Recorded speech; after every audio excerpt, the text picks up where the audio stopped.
Selamat pagi, saya Andin Fairuz Ersavanti dari SMA Negeri 2 Kota Tegal. Tujuan saya berada di sini untuk memahami tentang pemilu 2024 kemarin. Pendapat dan pengalaman dari masyarakat sangat penting bagi saya. Maka dari itu, saat ini saya bersama salah satu petugas TNI yang menjaga keamanan dalam pemilu 2024. Terima kasih Bapak sudah bersedia meluangkan waktu untuk berbincang dengan saya. Sebelumnya boleh perkenalan diri dulu Pak, nama Bapak. Baik, saya akan memperkenalkan diri. Nama saya Bambang Kalesno, pangkat saya Kapten Infanteri, Sen dan Ramil 01 Tegal Barat. Ya, terkait dengan pasca pemilu yang kemarin yang dipertanyakan adalah peranan dan tugas TNI, bahwa kita untuk menjaga keamanan dan ketertiban tentunya kita bekerja sama dengan stakeholder terkait untuk menciptakan suatu sistem yang sejuk, yaitu sistem aman dan damai. Tentunya langkah-langkah yang kami lakukan adalah sangat banyak ya.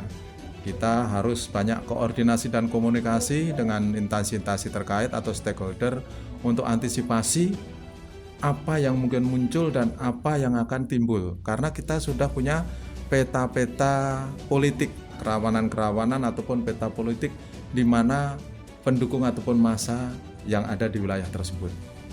Demikian. Terima kasih. Pertanyaan pertama, bagaimana Bapak dan rekan menjaga hubungan baik dengan masyarakat dalam menjaga keamanan saat pemilu? Baik, yang jelas TNI dalam menjaga keamanan dan kerjasama dengan masyarakat itu sangat jelas sekali.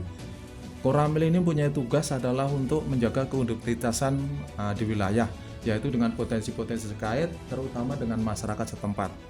Tentunya TNI ini sangat berperan di dalam bermasyarakat adalah untuk melaksanakan pembinaan-pembinaan di wilayah tersebut. Ya, jadi kita membina itu adalah di bidang Impolek Sosbud, ideologi, politik, sosial, dan budaya, semuanya tercakup di dalam bidang-bidang tersebut. Demikian. Baik Pak, pertanyaan selanjutnya, apa langkah yang diambil Bapak untuk menjaga netralitas saat pemilu kemarin? Langkah-langkah yang kami ambil netralitas TNI sesuai Undang-Undang TNI nomor 34 tahun 2004 sangat jelas. TNI adalah netral dan kita tidak punya hak pilih ya. Jadi jangan diragukan kalau TNI Polri itu sangat netral karena sudah tertera di dalam undang-undang dan aturan tersebut. Ya. Baik, Demikian. Selanjutnya, apa tantangan yang dihadapi dalam menjaga keamanan selama proses pemilu, Pak? Baik, tantangan di dalam proses pemilu tentunya ada beberapa hal ya, kita antisipasi apabila terjadi hal-hal ataupun konflik-konflik di wilayah. Karena di dalam peta demokrasi tentunya kita beda pendapat tapi tetap keseduluran ya.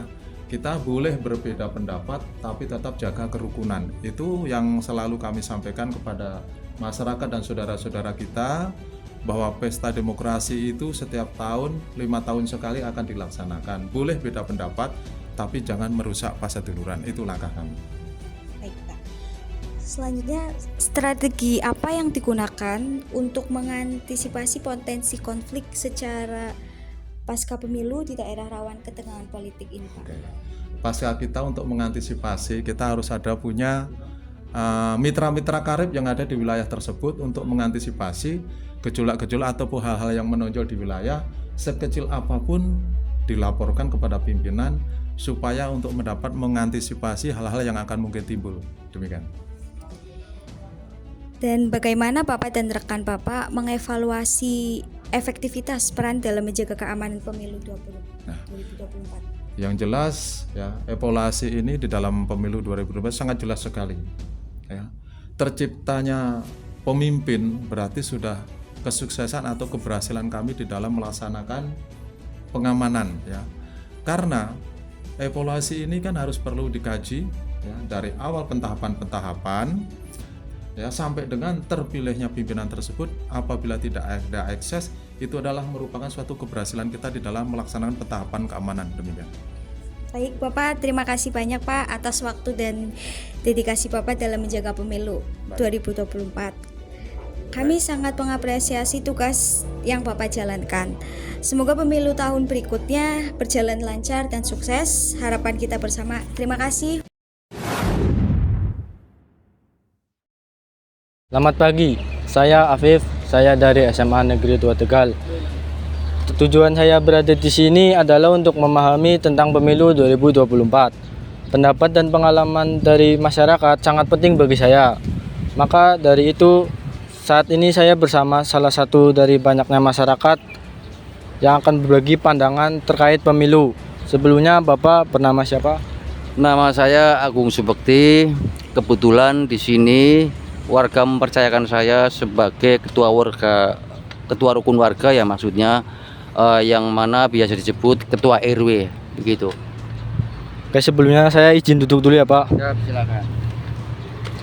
Untuk pertanyaan pertama, bagaimana pengalaman Anda mengikuti pemilu 2024? Apakah prosesnya berjalan dengan lancar?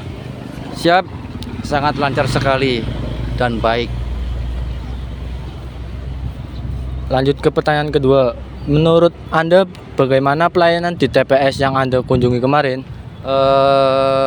Dari setiap TPS, pelayanan para koordinator TPS sangat baik sekali dalam hal pelayanan kepada para peserta pemilih.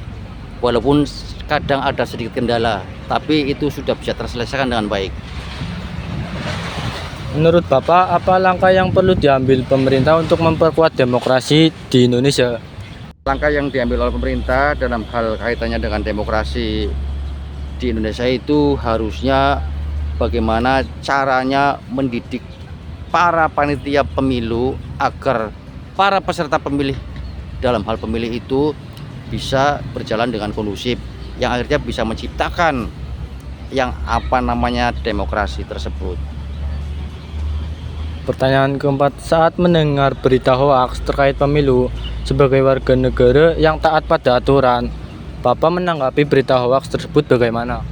Untuk menanggapi masalah hoaks itu kita perlu penyebaran terhadap masyarakat yang termakan oleh isu atau hoaks, bahwasanya hoaks itu tidak benar dengan alasan-alasan tertentu. Itu Mas. Pertanyaan terakhir, Pak, apa harapan Anda terhadap penyelenggara pemilu terkait keadilan dan kejujuran? Dalam kaitannya pemilu, masalah keadilan dan kejujuran itu kembali lagi kepada panitia pemilu, kaitannya dengan apa yang dinamakan KPU, apa yang dinamakan dengan Panwas itu ya. Jadi dua-duanya itu harus sinkron, bagaimana cara menjaga ketertiban, keadilan, kejujuran kepada para panitia yang di bawahnya, kaitannya dengan para tenaga TPS itu, agar bisa meredam sesuatu yang akan menjadi berita atau kejadian yang tidak baik di mata masyarakat. Tuh. Terima kasih banyak Pak atas waktunya dan pendapatnya. Ya, sama-sama. Apa yang Bapak sampaikan sangat penting untuk saya. Semoga pemilu di tahun berikutnya membawa perubahan yang lebih baik untuk masyarakat.